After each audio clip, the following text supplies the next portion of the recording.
Pickleball has taken the country by storm, but as the sport has soared in popularity, a new study also shows the number of injuries have soared too. Sports medicine specialist at DMC, Dr. Brandon Kakos, joins us live to break down the study and provide tips on how to avoid getting hurt. Thanks for being on with us this afternoon.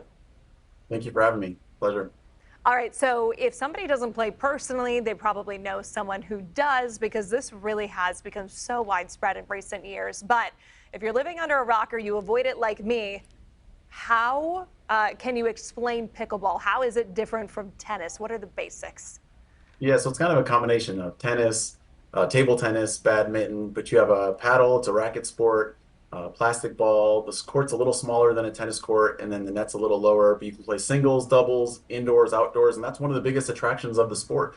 All ages can play it. It's kind of a multi-generational game that you can play with family members. It's a phenomenal way to build a social network, and really, it's really great for your physical, mental, and overall emotional health. Let's talk about the physical component of it a little bit. The study says pickleball-related fractures have increased 90-fold during the past 20 years.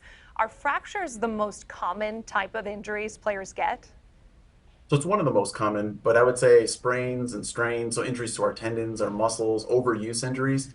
Because anytime popularity increases, you're going to see an increased number of injuries, but you have to balance that with the benefits and the immense benefits of an activity. So you don't want to just look at one aspect and one negative aspect and say, okay, we're not going to play this sport anymore. So it's really important you take a step back and put things in perspective. Yeah, you listed some of the other common injuries. What do you think it is about this game that does spark getting hurt?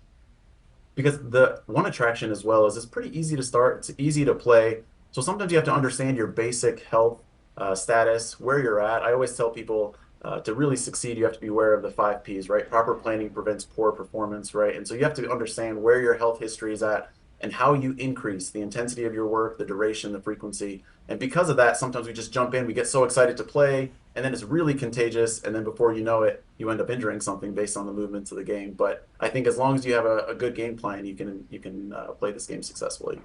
The study mentioned players 60 and older were likely to get hurt. What steps can you take to prevent injuries if you want to be active, you want to get out there and socialize, like you mentioned, and play pickleball?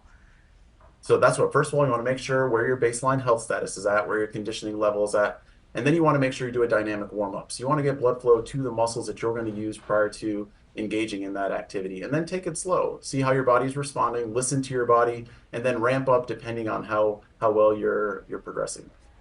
Researchers in that study, there was a point where they say they aren't arguing for people to quit playing, just to be better prepared, which I think you've adequately described here. Do you see value in that well-informed participation and just taking a step back and knowing what you're getting into? You're not encouraging people to stop. Yes, absolutely. I would not encourage people to stop. Have an appropriate game plan. You can talk with your physician, make sure your health history is appropriate for you to play this game.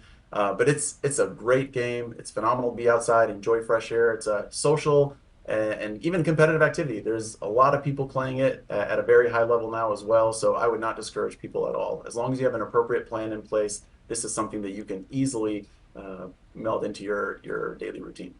Wonderful. And I've been trying not to laugh to myself here because entire coincidence, but my mother-in-law right now is suffering from a pickleball injury. So she's probably going to feel like I'm the one who pitched you for this segment. But we appreciate your time. We know how prevalent this is. We got to get you to join her. We got to get you to join her. Just ordered her a brace, I promise, yesterday. All right. Thank you, doctor. We appreciate it.